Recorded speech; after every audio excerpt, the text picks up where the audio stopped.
नमस्कार. 9:30च्या बातमीपत्रात मी श्रीराम केळकर आपलं स्वागत करतो. सुरुवातीला एक नजर ठळक बातम्यांवर. दर नियंत्रणासाठी 2000 टन तूर डाळ तर 1000 टन उडीद डाळ आयातीचा केंद्र सरकारचा निर्णय.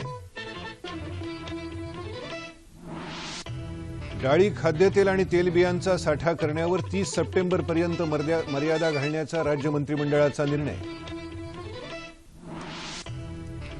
डाळीच्या साठेबाजांवर मोक्का तसंच काळा बाजार प्रतिबंधक कायद्याअंतर्गत कारवाई करणार गिरीश बापट. सिंचन घोटाळा प्रकरणी माजी जलसंपदा मंत्री सुनील तटकरे यांची चौकशी.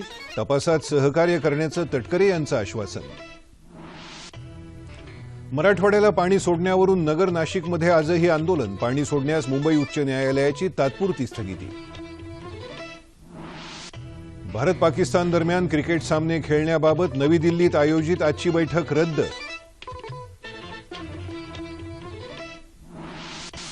आणि आक्रमक फटकेबाजी करण्यासाठी क्रिकेट विश्वात प्रसिद्ध असलेला भारताचा फलंदाज वीरेंद्र सेहवागचा निवृत्तीचा निर्णय. पाहूया बातम्या विस्तारानं. तूर आणि उडीद डाळीच्या किमती नियंत्रणात ठेवण्यासाठी तातडीनं अतिरिक्त 2000 टन तूर आणि 1000 टन उडीद डाळ आयात करण्याचा निर्णय केंद्र सरकारनं घेतला आहे. याशिवाय आयात केलेली तूर डाळ दिल्लीतल्या केंद्रीय भंडार आणि सफल या केंद्रांमधून प्रति किलो 120 रुपये दरानं वितरित करण्याचाही निर्णय घेण्यात आला. तसंच राज्यांनाही डाळींचा बफर स्टॉक करण्याचे निर्देश देण्यात आले आहेत.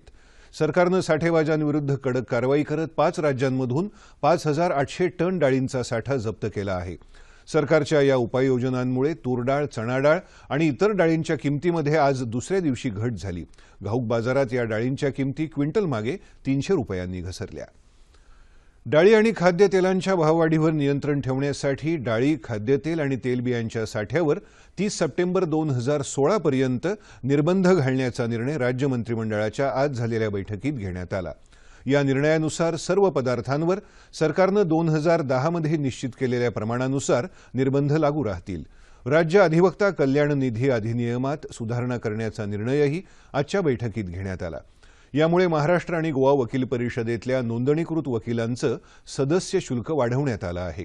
तसंच वकिलांसाठीच्या कल्याण निधीतही वाढ करण्यात आली.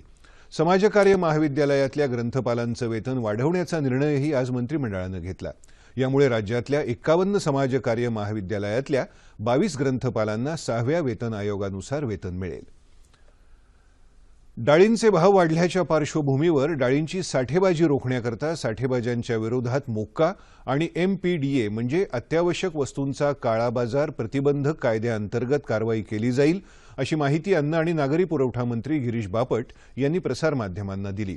डाळींची परदेशातून आयात केली आहे, त्यामुळे लवकरच डाळींचे भाव कमी होतील, असंही बापट यांनी सांगितलं. याविषयी गिरीश बापट यांनी दूरध्वनीवरून दूरदर्शनला अधिक माहिती दिली.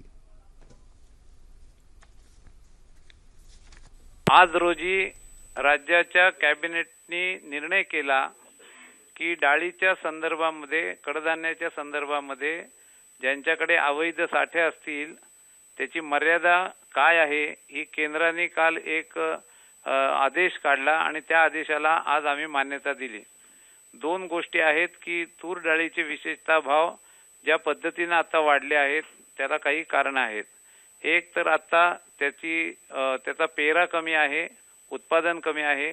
आजूबाजूच्या राज्यातनं देखील तूर डाळीचं उत्पादन कमी झालंय. केंद्र सरकार याच्यामध्ये काही डाळ आयात करत आहे. या सगळ्या परिस्थितीवर काही ठिकाणी जर साठे करून ठेवले असतील तर ते होल्डिंग जादाचं करून ठेवले की ज्याने कृत्रिम टंचाई निर्माण होते.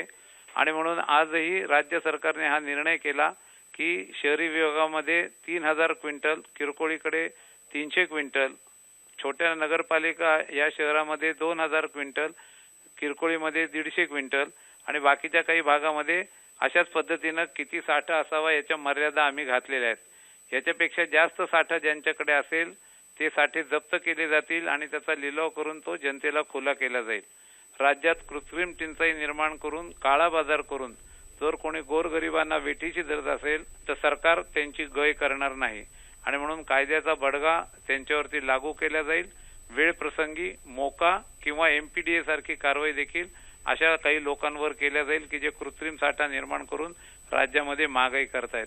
सामान्य गोरगरिबाची सेवा आणि त्यांना योग्य ते अन्नधान्य देणं हे सरकार आपलं कर्तव्य समजतं आणि त्याच दृष्टिकोनातून आज एका दिवसामध्ये छापे घालून प्रत्येकाकडे किती माल आहे याची नोंदणी आणि तपासणी चालू आहे। जिथे अवैध साठे असतील त्यांच्यावर निश्चित कारवाई केली जाईल। या निमित्ताने मी व्यापाऱ्यांनाही आवाहन करतो की आपल्याकडे कोणी कृत्रिम साठा असेल तर तो मार्केटमध्ये गोरगरिबांसाठी दिला पाहिजे। तो दिला नाही तर मग येणाऱ्या सगळ्या परिस्थितीला तुम्हाला सामोरं जावं लागेल। कुठल्याही परिस्थितीमध्ये तूर डाळीचे भाव पुढच्या काही दिवसांमध्ये आम्ही नॉर्मलला आणू, कमी करू, हे आश्वासन ह्या निमित्ताने मी जनतेला देतो। सिंचन घोटाळा प्रकरणी माजी जलसंपदा मंत्री आणि राष्ट्रवादी काँग्रेसचे प्रदेशाध्यक्ष सुनील तटकरे यांची आज मुंबईत लाचलुचपत प्रतिबंधक विभागाकडून चौकशी करण्यात आली। लाचलुचपत प्रतिबंधक विभागाच्या मुख्यालयात सुमारे 3 तासांहून अधिक काळ ही चौकशी सुरू होती। चौकशी पथकाला आपण पूर्ण सहकार्य करत असल्याचं तटकरे यांनी सांगितलं।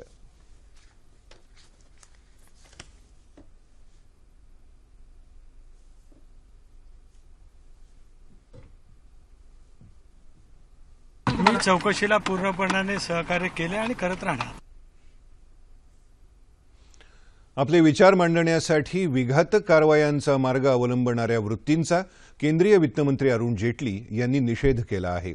गेल्या काही दिवसात काही व्यक्तींकडून घडलेल्या हिंसाचाराच्या घटना खरोखरच चिंताजनक असल्याचं जेटली यांनी म्हटलं आहे। ते आज नवी दिल्ली इथं वार्ताहरांशी बोलत होते। अशा वृत्तीचा कठोरपणे निषेध करणं महत्त्वाचं असल्याचं त्यांनी सांगितलं। आपली मतं मांडण्यासाठी विध्वंस करण्याऐवजी योग्य आणि सभ्य मार्गाचा अवलंब करण्याची गरज त्यांनी व्यक्त केली। दोन समुदायांमधल्या संबंधांसारख्या संवेदनशील विषयांवर वक्तव्य करतानाही प्रत्येकानंच काळजी घेतली पाहिजे असंही जेटली यांनी सांगितलं। वादग्रस्त वक्तव्यांची गंभीर दखल भाजपा अध्यक्षांनी घेतली असून पंतप्रधानांनी देखील या मुद्द्यावर आपली भूमिका स्पष्ट केली असल्याचं त्यांनी नमूद केलं। देशात वाढत चाललेल्या विघातक कारवाया आणि असहिष्णुतेच्या वातावरणासाठी जबाबदार असलेल्यांविरुद्ध केंद्र सरकारनं कठोर कारवाई करावी अशी मागणी काँग्रेसनं केली आहे। जेटली यांच्या वक्तव्यावर आम्ही समाधानी नाही। सरकारनं केवळ विधानं करण्यापेक्षा अशा प्रवृत्तींना आळा घालावा आणि गरज पडल्यास कठोर कारवाई करावी असं मत काँग्रेस प्रवक्ते आनंद शर्मा यांनी व्यक्त केलं। राज्य सरकारनं राजद्रोहासंदर्भात जारी केलेल्या वादग्रस्त परिपत्रकानुसार कारवाई न करण्याच्या अंतरिम आदेशाला मुंबई उच्च न्यायालयानं मुदतवाढ दिली आहे। या प्रकरणी पुढची सुनावणी 27 नोव्हेंबरला होणार आहे। सरकारच्या या परिपत्रकाच्या वैधतेला आव्हान देणाऱ्या 2 याचिका न्यायालयात दाखल करण्यात आल्या आहेत। या याचिकांवर उत्तर देण्याचे आदेश न्यायालयानं सरकारला दिले आहेत। सरकार या परिपत्रकात बदल करणार अथवा हे परिपत्रक रद्द करून नवं जारी करणार याबाबत निर्णय व्हायचा आहे। त्यासाठी सरकारला वेळ द्यावा अशी विनंती सरकारी वकील उषा केजरीवाल यांनी न्यायालयाला केली। त्यानुसार न्यायालयानं या प्रकरणाची सुनावणी आज स्थगित केली। कोल्हापूर महानगरपालिकेच्या निवडणूक रिंगणात शिवसेनेनं 81 उमेदवार उतरवले असून 41हून अधिक उमेदवार निवडून आणण्याचा निर्धार सेना नेत्यांनी व्यक्त केला। खासदार विनायक राऊत यांच्या हस्ते शिवसेनेच्या प्रचाराला आज कोल्हापूरमध्ये प्रारंभ झाला। त्यावेळी हा निर्धार व्यक्त करण्यात आला। शिवसेनेच्या वतीनं 4 प्रचार रथ कोल्हापूर शहरात येणार असून महापालिकेत स्वबळावर सत्ता स्थापन करू असा विश्वास राऊत यांनी यावेळी व्यक्त केला। डाळी, कडधान्य आणि भाज्यांच्या महागाईविरोधात मुंबई काँग्रेस आणि मुंबई महिला काँग्रेसच्या वतीनं आज जिल्हाधिकारी कार्यालयावर थाळी लाटणं मोर्चा काढण्यात आला। वांद्रे पूर्व इथल्या खेरवाडी सिग्नल इथून या मोर्चाची सुरुवात झाली। मुंबई काँग्रेसचे अध्यक्ष संजय निरुपम आणि मुंबई महिला काँग्रेस अध्यक्ष शीतल म्हात्रे यांच्या नेतृत्वाखाली हा मोर्चा काढण्यात आला। भारताशेजारच्या देशांमध्ये तूर डाळीची किंमत अतिशय कमी असताना भारतात मात्र तिची किंमत 200 रुपयांहून अधिक असल्याचा आरोप निरुपम यांनी यावेळी केला। काँग्रेस नेते खासदार हुसेन दलवाई, एकनाथ गायकवाड, भाई जगताप आणि अन्य काँग्रेस नेते यावेळी उपस्थित होते। सत्ताधारी असूनही कायदा आणि सुव्यवस्थेला आव्हान देत शिवसेना करत असलेली आंदोलनं म्हणजे शिवसेना आणि भाजपाचा परस्पर संवाद संपल्याचं चिन्ह आहे अशी टीका राष्ट्रवादी काँग्रेस मुंबई अध्यक्ष सचिन अहिर यांनी केली आहे। समन्यायी पाणी वाटप कायद्यानुसार मराठवाड्यातल्या जायकवाडी धरणात पाणी सोडण्याच्या शासनाच्या आदेशाच्या विरोधात आज दुसऱ्या दिवशीही अहमदनगर जिल्ह्यात ठिकठिकाणी रास्ता रोको आंदोलन करण्यात आलं। अहमदनगर जिल्ह्यातल्या मुळा, भंडारदरा आणि निळवंडे धरणासह नाशिक जिल्ह्यातल्या गंगापूर आणि दारणा धरणातून एकूण 11 टीएमसी पाणी मराठवाड्यासाठी सोडण्याचे आदेश सरकारनं दिले आहेत। मात्र स्थानिकांनी याला तीव्र विरोध करत आंदोलन सुरू केलं आहे। विरोधी पक्षनेत्यांसह सत्ताधारी भाजपाचे स्थानिक आमदारही या आंदोलनात सहभागी होते. दरम्यान अहमदनगर जिल्ह्यातल्या संजीवनी, कोळपेवाडी, संगमनेर, प्रवरा या साखर कारखान्यांसह काही सामाजिक संस्थांनी पाणी सोडण्याबाबतच्या आदेशाला उच्च न्यायालयात आव्हान दिलं होतं. या याचिकेवर आज झालेल्या सुनावणीदरम्यान येत्या 26 ऑक्टोबरपर्यंत धरणातून पाणी सोडण्याला न्यायालयानं स्थगिती दिली असल्याचं आमचे अहमदनगरचे प्रतिनिधी ज्ञानेश गवले यांनी कळवलं आहे. नेवासा इथले भाजपा आमदार बाळासाहेब मुरकुटे यांनी देखील या प्रश्नी मुंबई उच्च न्यायालयात याचिका दाखल केली असून त्यावर आज सुनावणी झाली. पुढील सुनावणी 23 तारखेला होणार आहे. नागपूरमधल्या ड्रॅगन पॅलेस इथं 21 ते 23 ऑक्टोबर दरम्यान धम्मचक्र प्रवर्तन दिन महोत्सवाचं आयोजन करण्यात आलं असून धम्मचक्र प्रवर्तन दिनी यंदा 4 ते 5 लाख बौद्ध बांधव भेट देतील असा विश्वास माजी आमदार सुलेखा कुंभारे यांनी व्यक्त केला आहे. नागपूर इथं आज पत्रकार परिषदेत त्या बोलत होत्या. 21 तारखेला आंतरराष्ट्रीय बौद्ध परिषदेचं आयोजन करण्यात आलं असून त्याचं उद्घाटन थायलंडच्या राजकुमारी करणार आहेत. 22 तारखेला विपश्यना मेडिटेशनचं उद्घाटन तर 23 तारखेला सिद्धार्थ गौतम चित्रपटाचा प्रीमियर होणार आहे. गया इथल्या महाबोधी बुद्ध विहाराची सध्याच्या कायद्यातून मुक्तता करण्यासंदर्भातही यावेळी चर्चा होणार असल्याचं कुंभारे यांनी सांगितलं. भगवान गौतम बुद्धांची शिकवण सर्वसामान्यांपर्यंत पोहोचवण्यासाठी नाशिकमध्ये महाबौद्ध मेळाव्याच्या निमित्तानं महाश्रामणेर शिबिराचं आज आयोजन करण्यात आलं होतं. या शिबिरात बौद्ध विधींबद्दल माहिती देण्यात आली. या शिबिरासाठी नाशिक, नगर, धुळे, जळगावसह 8 जिल्ह्यांमधून 1000 प्रशिक्षणार्थी आले होते. हे प्रशिक्षणार्थी उद्या त्यांच्या कामाची दीक्षा घेतील. प्रशिक्षणार्थींची रॅली आज नाशिकच्या गोल्फ मैदानावरून निघून सातपूरला पोहोचली.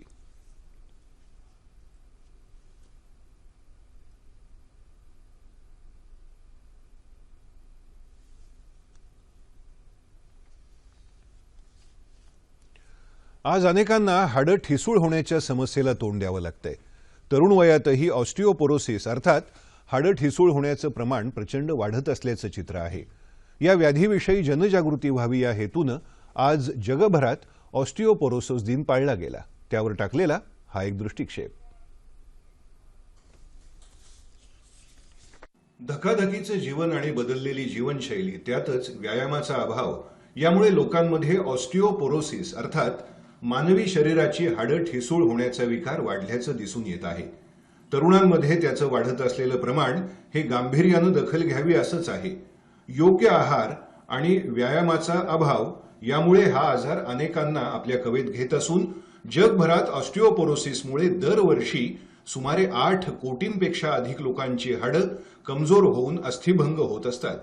हाडांमधली कठीणता कमी झाल्यानं म्हणजेच हाडांमधला ठिसूळपणा वाढल्यानं ही हाडं मोडतात असं तज्ज्ञ सांगतात. पुरुषांपेक्षा महिलांमध्ये हाडं ठिसूळ होण्याचं अधिक प्रमाण दिसून येतं. वयानुरूप ही ठिसूळता वाढत जाते. समाजात प्रकर्षानं बळावत चाललेल्या या समस्येवर तातडीनं उपाययोजना करण्यासाठी आज प्रत्येकानेच जागरूक होणं गरजेचं आहे. आपल्या आरोग्याची गुरुकिल्ली आपल्याच हाती असते हे लक्षात घेऊन प्रत्येकानेच त्वरित काळजी घेतली पाहिजे. कारण अखेर आरोग्यम धनसंपदा हेच खरं. ऑस्टिओपोरोसिस या व्याधीविषयी अधिक जाणून घेण्यासाठी अस्थिरोगतज्ञ डॉक्टर अभय नेने आज आपल्या स्टुडिओत आले आहेत. डॉक्टर नमस्कार. आपल्या मुलाखतीच्या आधी आपण जी चित्रफीत दाखवली त्याच्यात आपण प्रेक्षकांना सांगितलं की हाडं ठिसूळ होणे म्हणजे ऑस्टिओपोरोसिस. याची कारणं सर आम्हाला सुरुवातीला सांगा. तर प्राथमिक म्हणजे फक्त हाडं ठिसूळ होत नाहीत, पण संपूर्ण ढाचा कमजोर होतो. म्हणजे हाडं आणि स्नायू दोन्ही कमजोर होतात आणि त्याचं नाव हाडं ठिसूळ होणं म्हणून त्याला ऑस्टिओपोरोसिस मध्ये कन्फ्युजन होतं. ह्याची मूळ कारणं तीन असतात. एक म्हणजे नुसतं वयानुसार हाडं गळून जाणं, हे प्राथमिक कारण. दुसरं म्हणजे बायकांमध्ये हॉर्मोनल प्रॉब्लेम्स होतात. जेव्हा आपली मासिक पाळी बंद होते, मेनोपॉज जेव्हा होतो, तेव्हा हॉर्मोन्स बंद होऊन हाडांवर गैरपरिणाम होतो. आणि तिसरं म्हणजे काही रोग किंवा काही औषधांच्या साईड इफेक्ट्समुळे हा रोग होऊ शकतो. हे 3 टाईपचे ऑस्टिओपोरोसिस असतात. ही त्याची मुख्य आपल्याला कारणं सांगता येतील.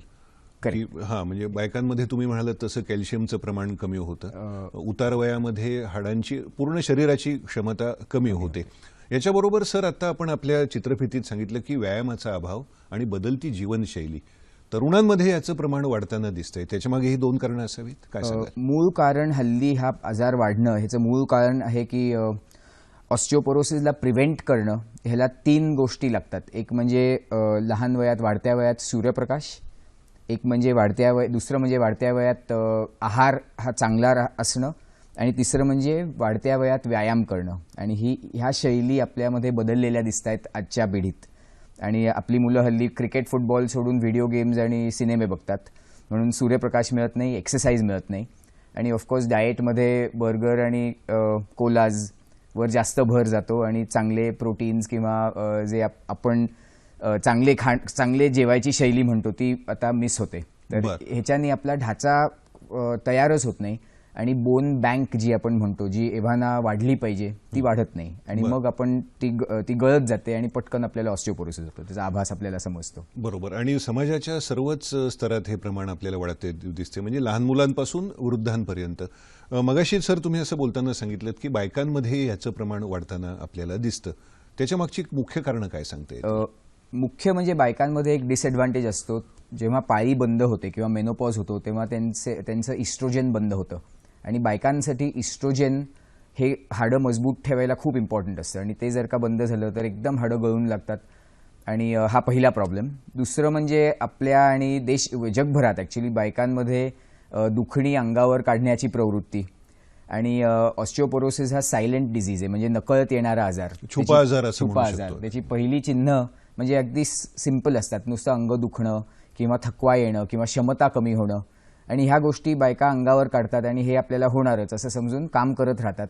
हे उघडकीला आणत नाहीत, आणि ही सोशल प्रवृत्ती घातक प्रूव्ह होते, कारण पुढे जाऊन हाडं ठिसूळ होऊन एक दिवस हाड मोडतं आणि बाय देन ते खूप लेट झालेलं असतं आणि एव्हाना आजार एकदम पसरलेला असतो. याची सर आणखीन काही प्राथमिक लक्षणं सांगता येतील का? आता जसं तुम्ही सांगितलं की थकवा येणे, पाठ दुखणे, पण ज्याला आपण मेजर सिम्पटम्स, मुख्य लक्षणं अशी काय सांगता येईल? अगदी सिंपल लँग्वेजमध्ये सांगणं म्हणजे जी गोष्ट तुम्ही पूर्वी आरामात करू शकायचा ती आता तुम्हाला खूप थकवा देते, तुमची क्षमता कमी होते. ह्याच्या पुढे तुमची अंग दुखण्याची लक्षणं, पाठदुखी, कारण पाठ 24 तास वजन घेते, तर पाठदुखी हा पहिला आजार असतो.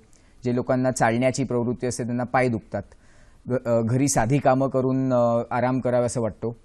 आणि मग नेक्स्ट स्टेजमध्ये हळूहळू पाठीला वाक येणं आणि पोक येणं हा एक नेक्स्ट स्टेज असतो. एव्हा पण जर का तुम्ही हे अंगावर काढलं तर फायनली कुठेतरी छोटीशी ठेच लागून हाड मोडतं, आणि कॉमनली रिस्ट म्हणजे मनगट किंवा हिप किंवा स्पाइन ह्या 3 जागी हाडं मोडतात, आणि ते पुढचं लक्षण. हो, आज आपण बघितलं की जगभरामध्ये हा दिवस आज पाळला गेला. त्या निमित्ताने वेगवेगळे परिसंवाद झाले, भाषणं, या निमित्ताने आज आपण तुमची मुलाखत घेतोय. ही जागरूकता वाढण्याचं प्रमाण दिसतंय आपल्याला सर्वत्र, काय सांगा? हे उघडकीला जास्त येत आहे. हा प्रॉब्लेम ऑब्व्हियसली होता आपल्याकडे, पण भारत सारखा डेव्हलपिंग देश आता खूप मोठे आजार तोलवायला बघतोय. तर हा लाईफस्टाईलचा आजार आहे, ह्याच्यानी लोक मरत नाहीत, तर ह्याच्याकडे आपली नजर नव्हती. तर आपल्याकडे ह्याचे स्टॅटिस्टिक्स पण नाही आहेत, आणि जगभर हे एवढं गाजावाजा होतोय आणि आपल्याकडे आत्ता जस्ट उघडकीला येतोय. तर आपलं पण प्रमाण खूप जास्त आहे.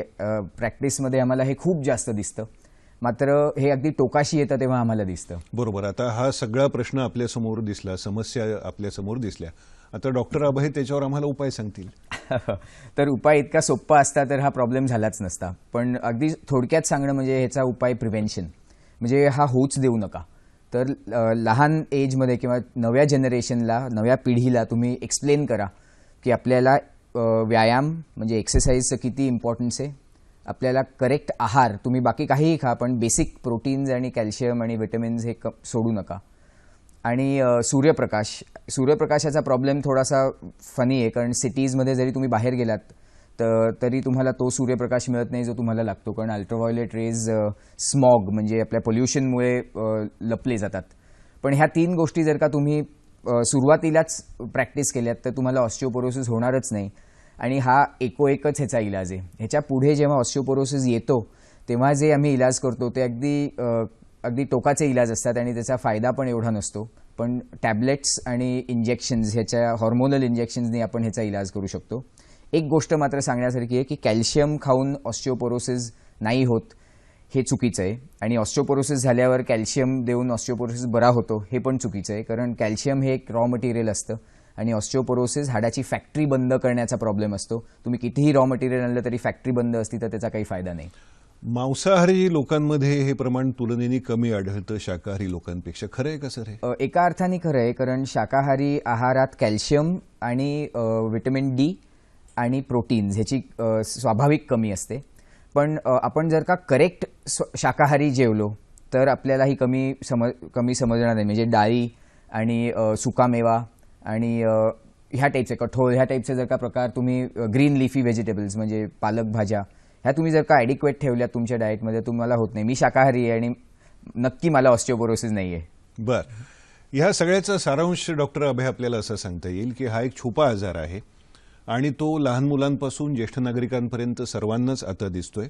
व्यायामाचा अभाव, बदलती जीवनशैली, ताणतणाव, सूर्यप्रकाश त्वचेला न मिळणं, आहार योग्य न असणं ही त्याची आपल्याला वेगवेगळी कारणं सांगता येतील. त्याच्यावरचा महत्त्वाचा उपाय तुम्ही जो सांगितला तो की तो आजार होऊनच द्यायचा नाही. आणि तो जर होऊन द्यायचा नसेल तर आपल्या शरीरात पुरेसं कॅल्शियम तयार होण्यासाठी चांगला आहार घेणं, नियमित व्यायाम करणं, त्यासाठी आवश्यक असलेल्या जीवनशैलीमध्ये आपल्या योग्य तो बदल करणं. आणि तुमचं एक वाक्य मगाचं ते आपण शेवटाला घेऊ, प्रिव्हेन्शन. आजार होऊच नये यासाठी जर आपण काळजी घेतली तर मग डॉक्टरांकडे जाण्याची वेळच येणार नाही. ऑस्टिओपोरोसिसबद्दल आज तुम्ही माहिती ही दिलीत, ही आमच्या प्रेक्षकांना नक्कीच उपयुक्त असेल आणि आपण अशी आशा करूया की ही मुलाखत झाल्यानंतर उद्यापासून त्यातले बरेचसे जण हे नियमित व्यायाम, योग्य आहार याकडे लक्ष देतील आणि तुम्हाला मुलाखतीसाठी बोलवण्याचा आमचा उद्देश सफल होईल. आज तुम्ही इथे येऊन सोप्या शब्दांमध्ये खूप छान माहिती दिलीत. मनपूर्वक आभार. धन्यवाद. ऑस्टिओपोरोसिस या रोगाविषयी आपण अधिक माहिती घेतली डॉक्टर अभय नेने यांच्याकडून. वळूया पुढच्या बातम्यांकडे.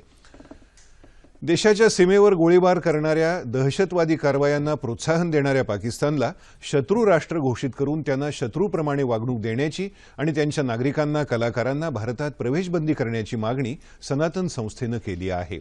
या संस्थेनं आयोजित केलेल्या धर्मजागरण कार्यक्रमासाठी सोलापुरात आलेले संस्थेचे प्रवक्ते अभय वर्तक यांनी आज वार्ताहरांशी बोलताना ही मागणी केली. कोणत्याही हत्येचं समर्थन सनातन संस्था करत नसल्याचं त्यांनी सांगितलं. नरेंद्र दाभोलकर, गोविंद पानसरे यांच्या हत्या प्रकरणात संस्था पूर्ण सहकार्य करेल असं त्यांनी स्पष्ट केलं. भारत पाकिस्तान दरम्यान क्रिकेट सामने खेळवण्याबाबत आज दिल्लीतली नियोजित बैठक रद्द झाली. या दोन्ही देशांदरम्यान डिसेंबरमध्ये प्रस्तावित क्रिकेट मालिका होईल अशी आशा वाटत नसल्याचं पाकिस्तान क्रिकेट मंडळाचे अध्यक्ष शहरयार खान यांनी म्हटलं आहे. बीसीसीआय सोबत भविष्यातही कुठलीच बैठक ठरली नसून आपण पाकिस्तानात परत जातो आहोत असंही खान यांनी नवी दिल्लीत पत्रकारांना सांगितलं. T20 विश्वचषक स्पर्धेवर पाकिस्तान बहिष्कार घालणार नाही असंही खान यांनी स्पष्ट केलं. त्याआधी खान यांनी आज बीसीसीआयचे सदस्य राजीव शुक्ला यांची भेट घेतली. बीसीसीआयचे अध्यक्ष शशांक मनोहर आणि शहरयार खान यांच्यात काल मुंबईत बैठक होणार होती. मात्र या बैठकीला विरोध करत शिवसेनेच्या कार्यकर्त्यांनी बीसीसीआय कार्यालयात आंदोलन केलं. त्यामुळे ही बैठक रद्द झाली.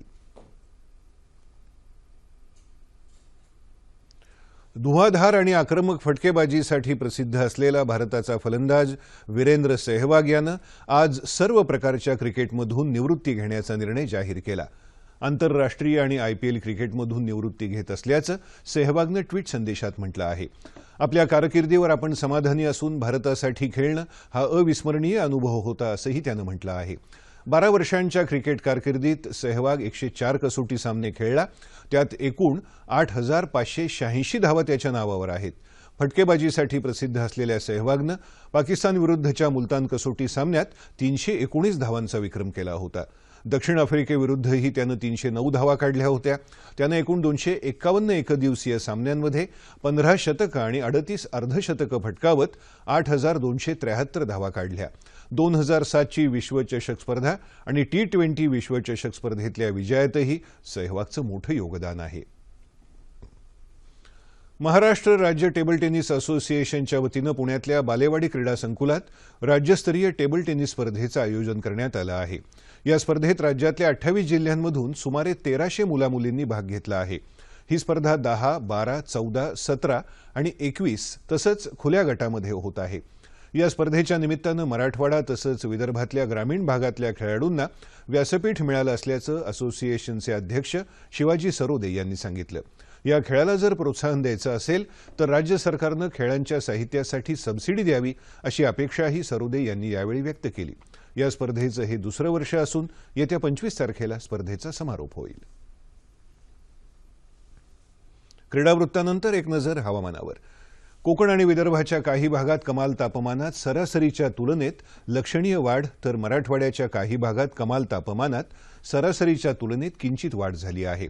राज्यात सर्वाधिक तापमान डहाणू इथं 38.4 अंश सेल्सिअस इतकं नोंदवलं गेलं. येत्या 36 तासांमध्ये संपूर्ण राज्यात हवामान कोरडं असेल असा अंदाज हवामान विभागानं वर्तवला आहे. आणि आता तापमान अंश सेल्सिअसमध्ये. मुंबई कमाल 37, किमान 24. नागपूर 36 आणि 21. पुणे कमाल 34, किमान 18. औरंगाबाद 33 आणि 21. नाशिक कमाल 34, किमान 18. कोल्हापूर 34 आणि 22. रत्नागिरी कमाल 37, किमान 23. सोलापूर 36 आणि 21. आणि अमरावती कमाल 35, किमान 22 अंश सेल्सिअस. शेवटी ठळक बातम्या पुन्हा एकदा. दर नियंत्रणासाठी 2000 टन तूर डाळ तर 1000 टन उडीद डाळ आयातीचा केंद्र सरकारचा निर्णय. डाळी, खाद्यतेल आणि तेलबियांचा साठा करण्यावर 30 सप्टेंबरपर्यंत मर्यादा घालण्याचा राज्य मंत्रिमंडळाचा निर्णय. डाळीच्या साठेबाजांवर मोक्का तसंच काळा बाजार प्रतिबंधक कायद्याअंतर्गत कारवाई करणार गिरीश बापट. सिंचन घोटाळा प्रकरणी माजी जलसंपदा मंत्री सुनील तटकरे यांची चौकशी, तपासात सहकार्य करण्याचं तटकरे यांचं आश्वासन. मराठवाड्यासाठी पाणी सोडण्यावरून नगर नाशिकमध्ये आजही आंदोलन, पाणी सोडण्यास मुंबई उच्च न्यायालयाची तात्पुरती स्थगिती. भारत पाकिस्तान दरम्यान क्रिकेट सामने खेळण्याबाबत नवी दिल्लीत आयोजित आजची बैठक रद्द. आणि आक्रमक फटकेबाजी करण्यासाठी क्रिकेट विश्वात प्रसिद्ध असलेला भारताचा फलंदाज वीरेंद्र सेहवागचा निवृत्तीचा निर्णय. याबरोबरच हे बातमीपत्र संपलं. पुन्हा भेटूया उद्या सकाळी 8:30 वाजता आपल्या सह्याद्री वाहिनीवर. नमस्कार.